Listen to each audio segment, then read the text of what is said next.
नमः। श्री गुरु चरण कमलेभ्यो नमः। श्री मातृ पितृ चरण कमलेभ्यो नमः। श्री राधा युगल चरण कमलेभ्यो नमः। ध्येयं सदा परिभवग्नमभीष्टदोहम् तीर्थास्पदं शिवविरञ्चनुतं शरण्यम् भीत्यार्तिहं प्रणतपालभवाब्धबोधम् वन्दे महापुरुषते चरणारविन्दम्।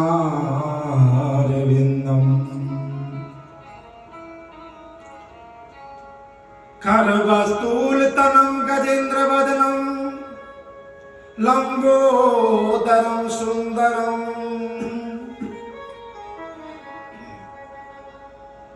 वन्दप्रदानानाम्।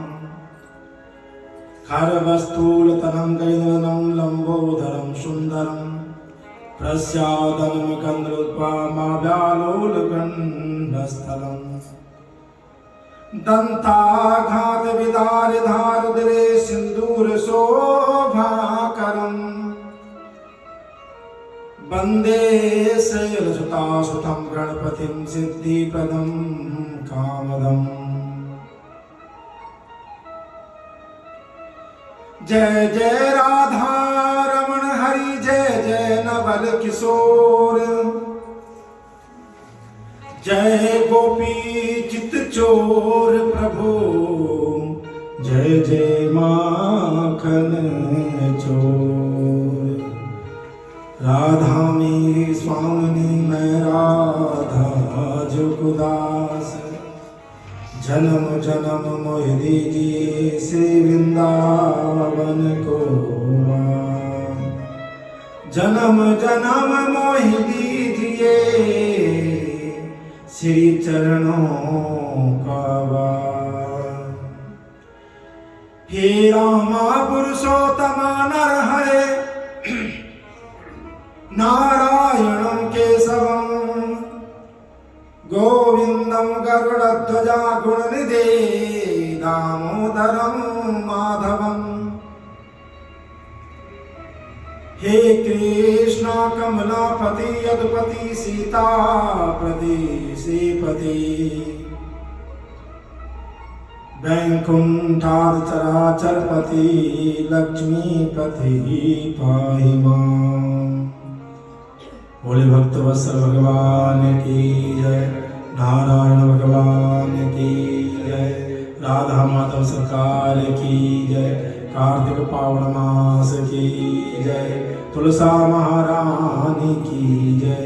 जय जय श्री राधे जय जय श्री राधे जय जय श्री राधे श्याम।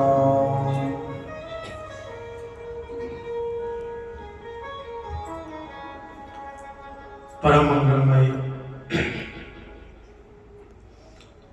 अकार करुणावृणालय भक्तिवांचल कल्पतरोर दिव्यति पीतांबरधारी भगवान नारायण प्रभु के चरणों में कोटि कोटि प्रणाम। दीप प्रांगण में पधारे श्री भक्त वृंद माताएं बहनें मेरे भाई बंधु आप सभी का हार्दिक स्वागत और हार्दिक अभिनंदन।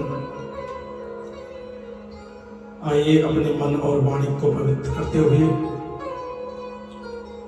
ठाकुर जी के नाम का आश्रय प्रदान करें और इस जीवन को कृतार्थ करें कि ये पावन मास में कहा कि हरि नाम संकीर्तन का बड़ा महत्व है। बोले भक्त वत्सल भगवान की जय। दाता तेरी भक्ति का सुख है निराला, दाता तेरी भक्ति का सुख है निराला। अमृत पीवे कोई कर्मा वाला, अमृत पीवे कोई कर्मा वाला। दाता तेरी भक्ति का सुख है निराला, दाता तेरी भक्ति का सुख है निराला। अमृत पीवे कोई कर्मा वाला, अमृत पीवे कोई कर्मा वाला। दाता तेरी भक्ति का सुख है निराला, दाता तेरी भक्ति का सुख है निराला। ओ दाता तेरी भक्ति का सुख है निराला, दाता तेरी भक्ति का सुख है निराला। ओ अमृत पीवे कोई कर्मा वाला, अमृत पीवे कोई दाता तेरे दर का जो है भिखारी, दाता तेरे दर का है भिखारी। ओ दाता तेरे चरणों का जो है भिखारी, दाता तेरे चरणों का जो है भिखारी। ओ आशा तृष्णा मिटे मन की सारी, आशा तृष्णा मिटे मन की सारी। और प्रभु भक्ति में मन हो मत वाला, प्रभु भक्ति में मन हो मत वाला। अमृत पीवे कोई कर्मा वाला, अमृत पीवे कोई। ओ दाता तेरी भक्ति का सुख है निराला, दाता तेरी भक्ति का सुख है निराला। अमृत पीवे कोई कर्मा वाला। ओ प्रेम का दीपक प्रेम की बाती, प्रेम का दीपक प्रेम की बाती। ओ जगमग ज्योत जले दिन राती, जगमग ज्योत जले दिन राती। मन मंदिर में करो उजियारा, मन मंदिर में करो उजियारा। अमृत पीवे कोई कर्मा वाला, अमृत पीवे कोई कर्मा वाला। दाता तेरी भक्ति का सुख है निराला, दाता तेरी भक्ति का सुख है निराला। अमृत पीवे कोई हो, अमृत पीवे कोई। ओ प्रभु भक्तों को देना सहारा, प्रभु भक्तों को देना सहारा। ओ हरि भक्तों को देना सहारा, हरि भक्तों को देना सहारा। भव सागर से पार उतारा, भव सागर से पार उतारा। करो कृपा ही दीन दयाला, करो कृपा ही दीन दयाला। अमृत पीवे कोई कर्मा वाला, अमृत पीवे कोई कर्मा वाला। हो दाता तेरी भक्ति का सुख है निराला, दाता तेरी भक्ति का सुख है निराला। अमृत पीवे कोई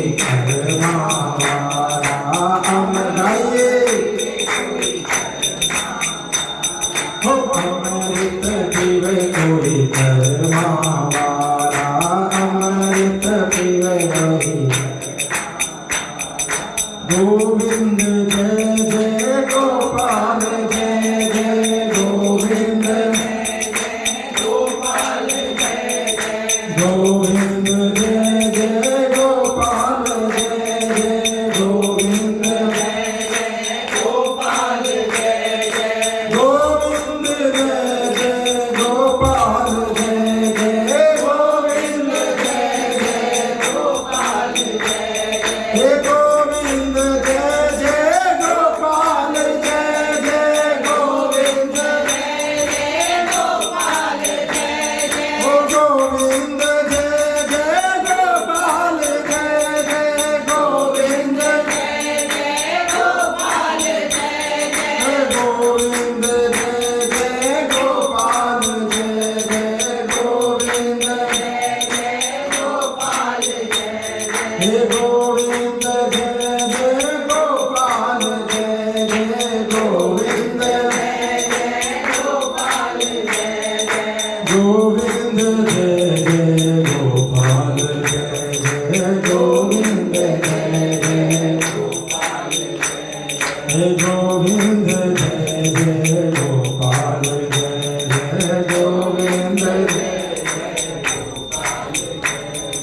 दाता तेरी भक्ति का सुख है निराला अमृत पीवे कोई करमाला दाता तेरी भक्ति का सुख है निराला अमृत पीवे कोई करमावाला अमृत पीवे कोई दाता तेरे भक्ति का सुख है निराला अमृत पीवे कोई ओ अमृत पीवे कोई पूरे भक्त वत्सल भगवान की जय सांवई सरकार की जय दाता तेरी भक्ति का सुख है निराला और अमृत पीवे कोई जिसके अच्छे कर्म हो अच्छे भाग्य हो ठाकुर कृपा हो उसके जीवन में ये शुभ घड़ियां आती है उसके जीवन में सत्संग आता है ये हर किसी को नहीं मिलता ये ध्यान रखना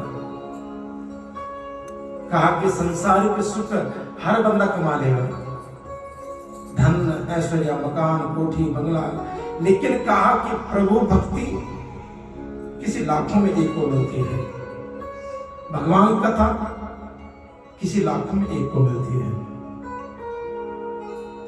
कई लोग रोज विचार करते हैं कि बस कल सुबह उठूंगा हमारे पड़ोसी रोज कहते पंडित जी मेरे घर की घंटी जाए करो सुबह मैं आऊंगा आज 10 दिन हो गए बस दो तीन दिन मैंने बजाए घंटे और मैंने छोड़ दी मैंने कर दी तुम रहो अपने हाल में जिस दिन ठाकुर जी घंटी बजाएंगे उस दिन तुम जाओगे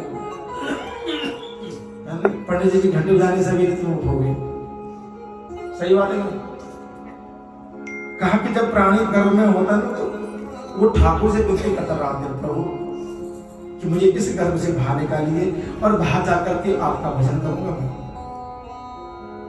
फिर कहता नहीं प्रभु मुझे रहने दो बाहर बहुत दुख है बहुत कुष्ट है और बाहर आपकी माया मुझे घेर लेगी फिर मैं बच नहीं पाऊंगा किंतु परंतु करता रहता कई बार ठाकुर जी चिंता मत कर तो संसार में आएगा तो अगर मेरी माया तुझे घेर लेगी ना फिर भी मैं तुझे संकेत करूंगा अच्छा प्रभु क्या करोगे बस चिंता मत करो बस तो समझ जाना तो प्राणी जन्म लेता है होते ही पांव पांव की आवाज करता है मैं कहां आ गया रोता है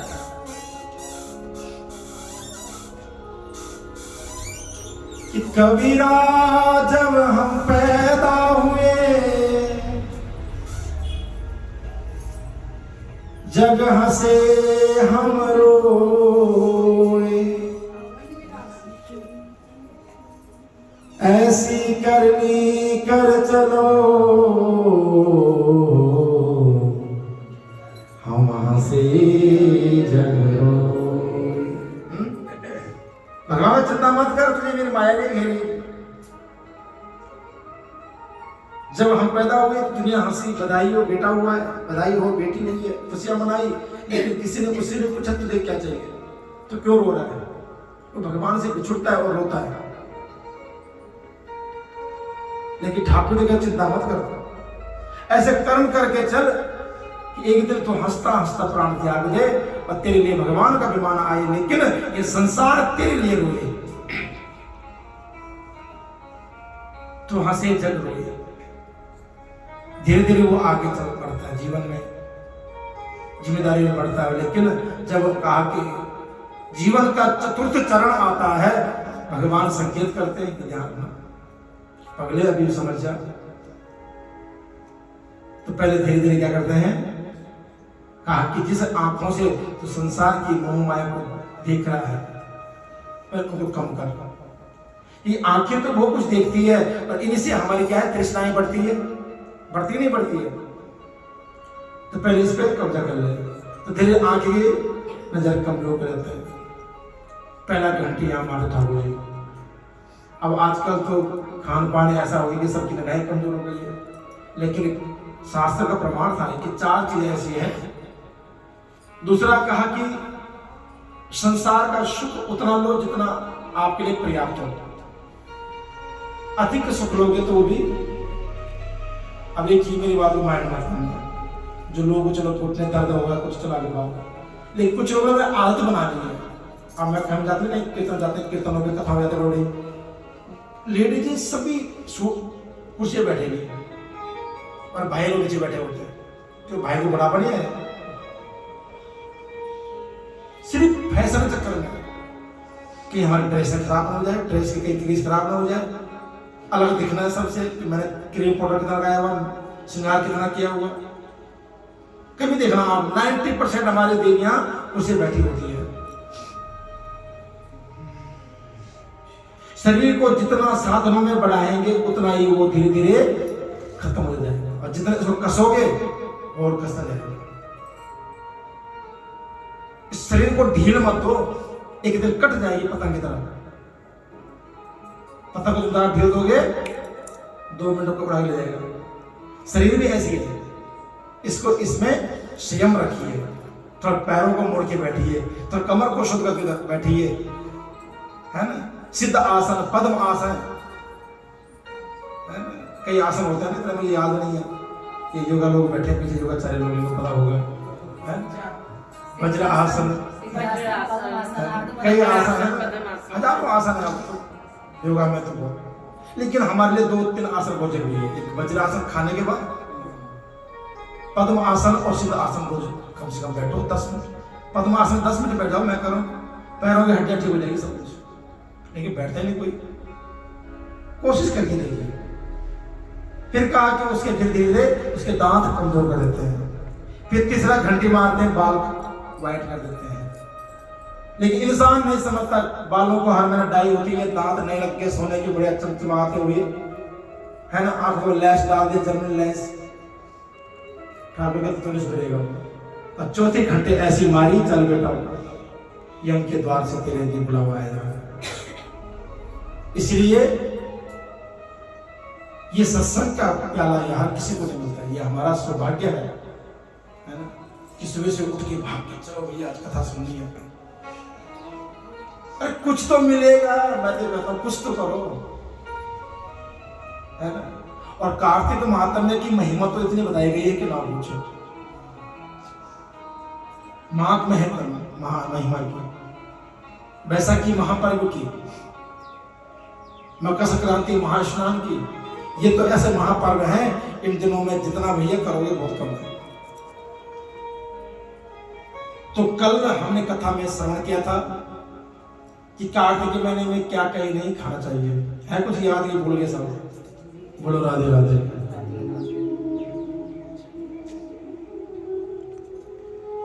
तो आज नारद जी कहते हैं राजन कि कार्तिक व्रत का उद्यापन कैसे करें। अब लास्ट आता है उद्यापन। पहले था नियम, फिर था खान पान, अब है उद्यापन की। उद्यापन की विधि क्या है? कार्तिक के लास्ट में, क्योंकि हम कर्म वही कर पाते हैं जिसका हमें प्रॉपर नियम पता हो। अब नियम कुछ पता है ही नहीं तो कर्म करने चले तो फिर उसका फल भी कैसे मिलेगा? इसलिए सबसे पहले ध्यान से सुनिए।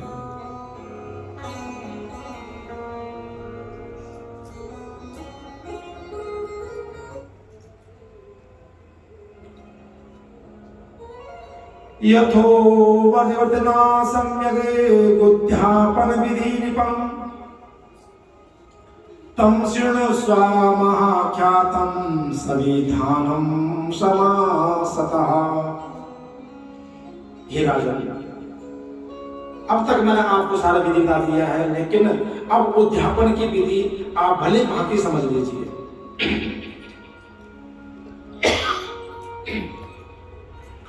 कहा कि कार्तिक शुक्ल चतुर्दशी के दिन, कौन सी? वैकुंठ चतुर्दशी जिसे कहते हैं। थोड़ा गला भी खराब हो रहा है, रेशा बन रहा है। कहा कि सबसे पहले जो है तुलसी के ऊपर सुंदर मंडप बनाए, 4 स्तंभ लगाए और 4 स्तंभ के साथ उनका तोरण करें, सुंदर ध्वजाएं पताकाएं लगाएं।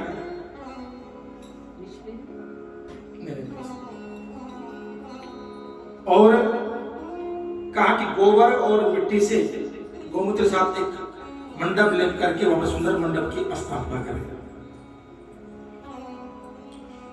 कहा कि उसके 4 द्वार बनाए और उन चारों द्वारों में भगवान के जो पार्षद हैं, भगवान के द्वारपाल हैं, कौन कौन है? पुण्यशील, सुशील, जय और विजय। ये 4 भगवान के मुख्य द्वार पूछूंगा, याद रखना। कौन कौन है? पुण्यशील, सुशील और विजय। ये भगवान के चारों द्वारपाल हैं। कहा कि उन चारों द्वारों पे इनकी स्थापना करें और तुलसी के समीप 4 रंगों से सुंदर वस्त्र के साथ एक चंदोया बनाए, है ना? चंदोया आप नहीं समझते हो, लेकिन हमारे कर्म कांड विधि में आता है। उसमें 4 रंग, 5 रंग, 7 रंग का बनता है। और कहा कि उसमें पंचरंग वस्त्र के बीच में एक क्या बांधे? श्रीफल बांधे। बोलवा की बिहारी लाल की जय। श्रीफल समझते हो?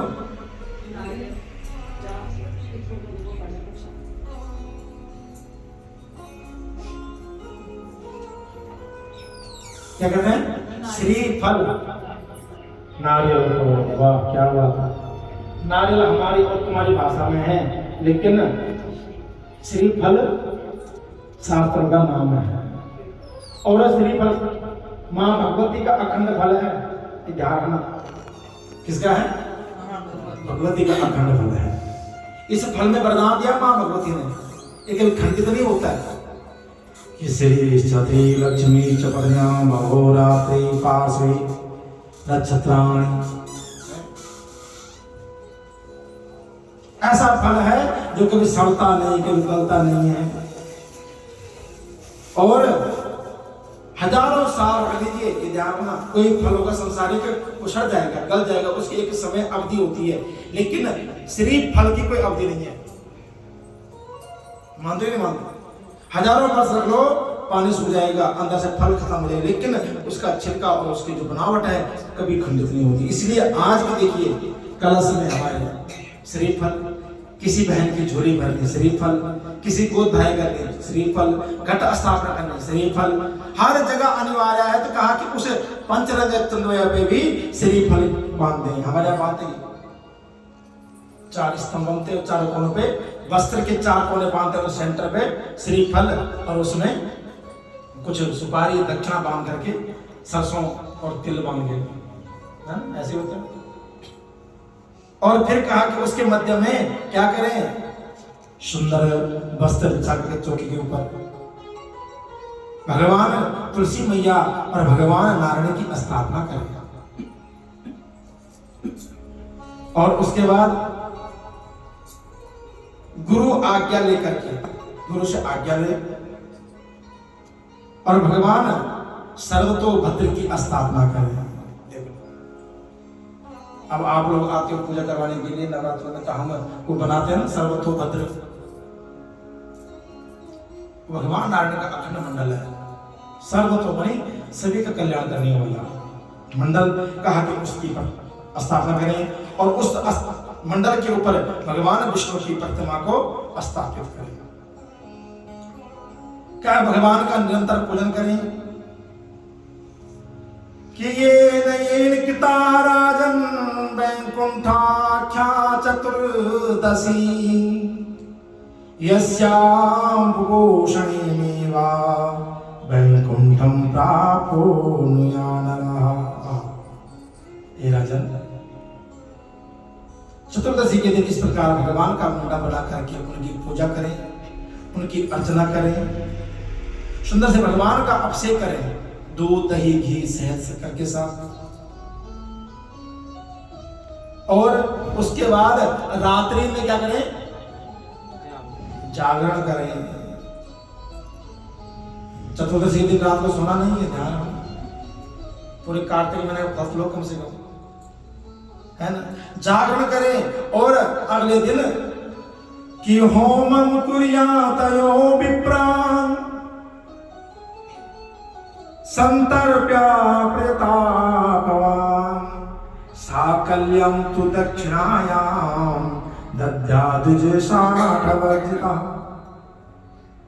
हे राजन, अगले दिन प्रातः काल होते हुए यज्ञ संपूर्ण होने के साथ साथ जो रात्रि गायन करने वाले हो, जागरण करने वाले, गायन वादन करने वाले, बजाने वाले, ढोल नगाड़े नाचने वाले, कहा कि उनको विदा करें होम करके।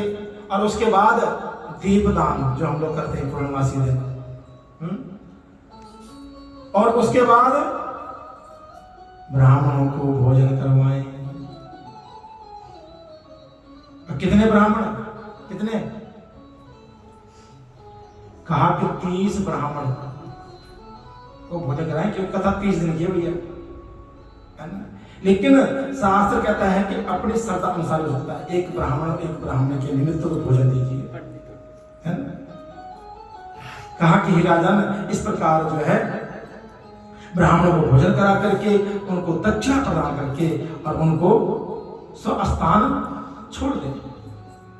अच्छा, एक चीज और बताइए, जब कोई अनुष्ठान आप लोग करते हो घर में, तो ब्राह्मण को उसके घर से लेके आना चाहिए, लेके आना चाहिए, अब फिर छोड़ना चाहिए। बजाओ ताली जोर से। हमारे पंजाब के, मेरी बात को समझ करना, हमारे पंजाब के खास करके बाणी परिवार में इतना गलत अफवाह फैलाई गई है कि तुम्हारे काम के लिए ब्राह्मण को लाओ घर में, उससे काम करवाओ, उसके बाद जजमान अंदर भाग जाते हैं। उसका बहुत बड़ा अपमान है, सिर्फ क्योंकि अधूरा ज्ञान है। अध भरी गगरिया छलक के जावे, कहावत है। अधूरा ज्ञान हमारा खुद का भी और दूसरे का भी पतन करता है। पहले तो ज्ञान पूर्ण लीजिए। सुनो, पहले पूरी बात सुन लीजिए, फिर आप इस पर विचार करना। इस पर गरुड़ पुराण में लिखा गया है कि जब किसी डेथ होती है तो 13 दिन तक ना किसी का अभिवादन होता है, अभिवादन समझते हो, किसी का स्वागत नहीं होता है, ना किसी को उठ करके कहते हैं आज आज बैठिए, कभी नहीं। और कोई जाए तो उसको छोड़ने गेट तक नहीं जाते हैं। सिर्फ 13 दिन तक प्रमाण है, मैं आपको दिखा सकता हूं लिख के। 13 दिन के बाद कहीं भी शास्त्र ने नहीं कहा है कि ब्राह्मण हो चाहे जो मर्जी, वो भी किसके लिए आया है, अतिथि के लिए आया है। भैया ब्राह्मण तो अब तो चलो भगवान की कृपा, ये गाड़ी साधन सब हो गए हैं, पहले ये था। आज भी हमारे गांव में, हमारे समाज में, उत्तराखंड में, उत्तर प्रदेश में कोई भी यज्ञ करना है, चाहे उसके पापड़ के पास 10 गाड़ी क्यों ना हो, जाएंगे, 2-3 बंदे जाएंगे, बड़े सम्मान के साथ उनको उठा के लाते हैं अपने साथ, उनका पूजन अर्चना होगा, फिर यज्ञ होगा, यज्ञ करने के बाद फिर उनको घर पे छोड़ के आते हैं पूरे सम्मान के साथ,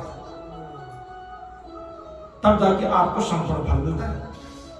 यहाँ पे मैंने कई बार ऐसा देखा है कि हवन किया, खाना खाया, अब जजमान अंदर ही भाग गए, पर ये आप जाओ, हमने देखा नहीं आप जाते हुए।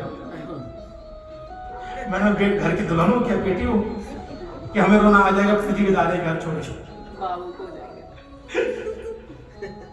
नहीं, ऐसा नहीं है, चाहे वो शराब का भोजन हो, जो मर्जी हो, सिर्फ 13 दिन के पीछे है।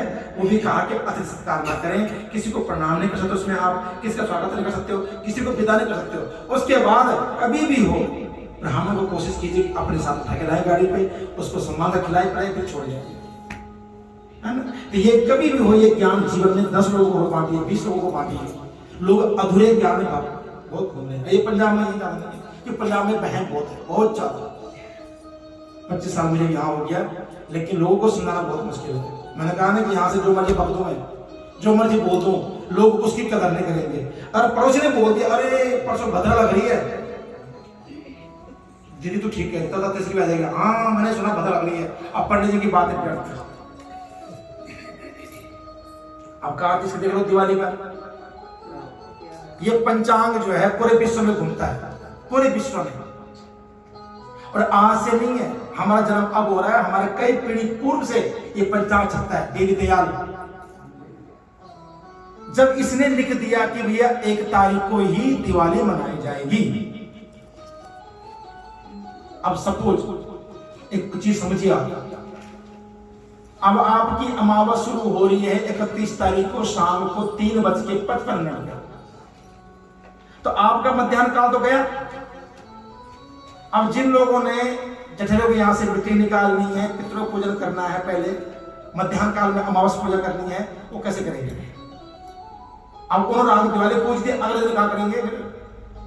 और पहला दूसरा नियम कि जो तिथि सूर्य उदय से पूर्व से शुरू हो और सूर्य अस्त के बाद तक जा रही है, वो तिथि मान्य होती है। ध्यान रखना, ये नॉलेज आप होनी चाहिए। अगर एक घड़ी भी जा रही हो सूर्य अस्त के बाद तक, तो वही अमावस तिथि जो है लक्ष्मी पूजन के लिए विशेष मानी गई है। और हमारा जाएगा 1 घंटा कम से कम, 5:27 से सूर्य अस्त हो रहा है, अपना जो 6 बजे कुछ मिनट तक, 15-16 मिनट तक जारी है अमावस। अगर हमें 1 घड़ी मिल जाए, हमें तो बहुत टाइम मिल रहा है, तो मतलब अमावस हमारे लिए वही दिवाली पूजन विशेष है। और विश्वकर्मा डे अगले दिन बन जाएगा। जो धनतेरस है वो मंगलवार पड़ेगी 29 तारीख, क्योंकि रात्रि व्याप्त नहीं है। और धनतेरस दिन क्या करोगे? बर्तन लाओगे, बर्तन दुकान लग गई, पता ही नहीं। अब यही देखो ना, आपको समझ जरा, धनतेरस दिन लोग जो है धन्वंतरी भगवान की पूजा करते हैं, उस अमृत कलश की जो लेके आए थे, संजीवनी लाए थे मान ले संसार के लिए। लेकिन हम लोग उस दिन भांडे, बर्तन, कुकर, कढ़ाई, थाली पर इकट्ठे कर लेते हैं। बोलो राधे राधे। तो कुछ ऐसा ज्ञान है हमारा जो हम खुद देखा देखिए बस।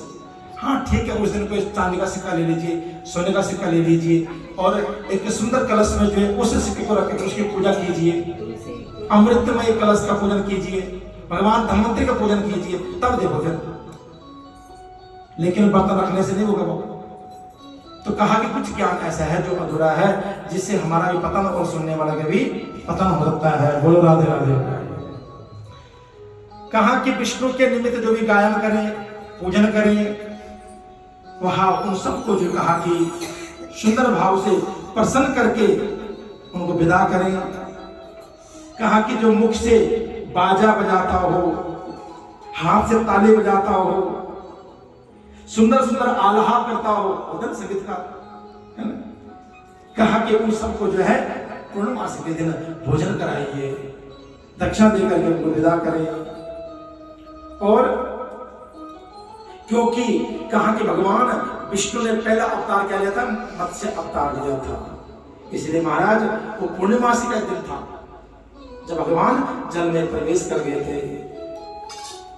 इसलिए पूर्णिमा के दिन भगवान को दीप दान दिया जाता है, और उस दिन होम यज्ञ जप तप जो भी कर सकते हो आप कीजिए उस दिन। और कहा कि खीर और तिल का हवन उस दिन विशेष माना गया है। किस चीज का? खीर और तिल। और खीर का ही प्रसाद जो है ब्राह्मण को खिलाया जाता है उस दिन, है ना। पूरी सब्जी इत्यादि तो अलग चीज है, लेकिन खीर का होना बहुत जरूरी है। एक बार होता है आपको आज मंगल कार्य में हलवा तो बनता ही बनता, लेकिन जहां पर ब्राह्मण भोजन करवाना है वहां तो खीर बननी है। आप खीर कम खाते हो अलग बात है, मीठा नहीं खाया जाता है, लेकिन ये कहा कि विप्र भोजन में खीर का प्रसाद, यज्ञ में खीर, है ना। तो इसलिए ध्यान रखिए कि कभी भी ब्राह्मण भोजन करवाना हो जीवन में, कभी भी यज्ञ हो घर में, तो खीर जरूर बनाइए। खीर मंगल का एक मान गई है। कहा कि इस प्रकार तिल से और खीर से भगवान का हवन करें, भगवान विष्णु की प्रसन्नता के लिए। और कहा कि व्रत का उपदेश करने वाले गुरु पत्नी सहित, ब्राह्मण और उत्तरी पत्नी सहित उनको जो है वस्त्र आभूषण इत्यादि ब्राह्मण को प्रदान करें और उनसे क्षमा प्रार्थना करें। जो आपको घर में यज्ञ करवाता हो, आपके पूजन करवाता हो, कथा सुनाए आपको, है ना। कहा कि उनसे लास्ट में जब सब कुछ दे करके प्रणाम करें उनको कि युष्पद प्रसादा देवेशा प्रसन्नो सदा मम व्रता तस्मात् यत् पापं सप्त जन्म कृतं मया, सप्त जन्म कृतं मया। ब्राह्मण से ब्राह्मण देवता कि आपके आशीर्वाद से हमें ये भक्ति का फल प्राप्त हो, ये पूजन का फल प्राप्त हो, जो हमने यज्ञ किया 1 महीने का उसका फल हमें प्राप्त हो, और जो मैंने आपको दक्षिणा दी है, वस्त्र दिए हैं, इससे क्या हो आप प्रसन्न हो। मम प्रसन्नो सुदामा, मेरे ऊपर आप सदैव प्रसन्न रहे, क्योंकि जिसको आपने बुलाया है अपने यज्ञ के लिए उसका संतुष्ट होना बहुत जरूरी है। ध्यान रखना,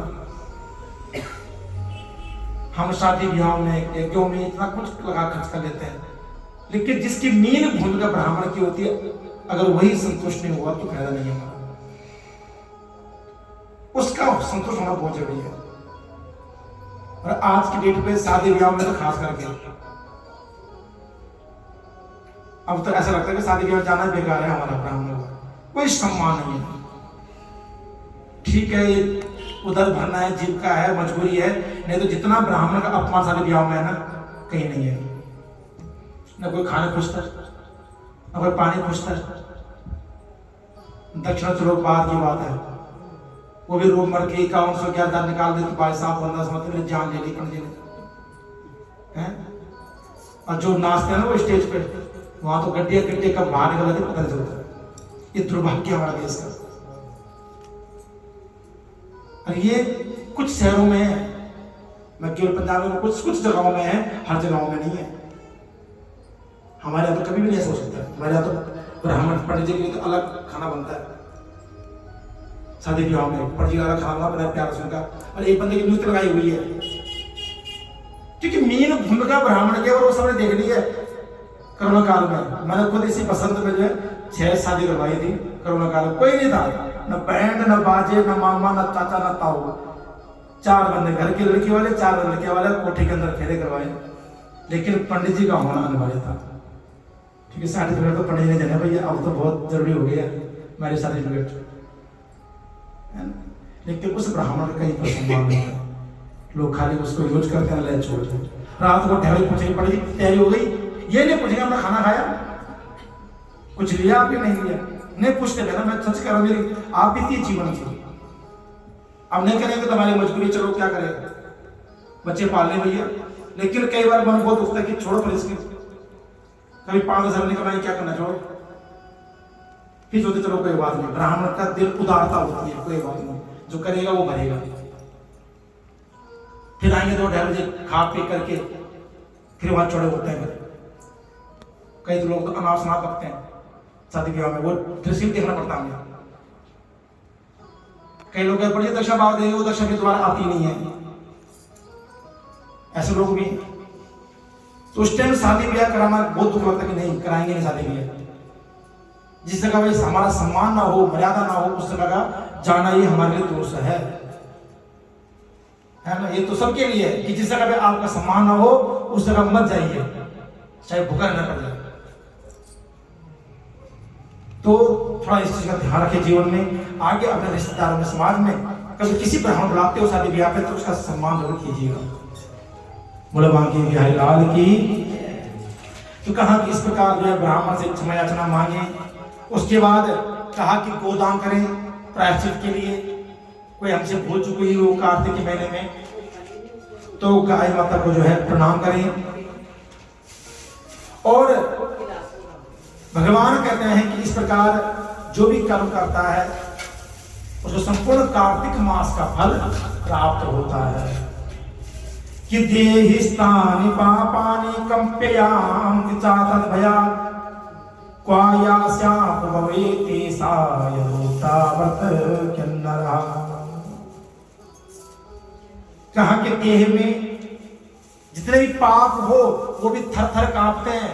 किसको देख करके? कार्तिक मास के नियम करने वालों को देख करके। देख लो वो डरते हैं भैया हम जाएंगे वो शरीर के अंदर। वो तो कार्तिक मास का नियम करता है, माघ मास का नियम करता है।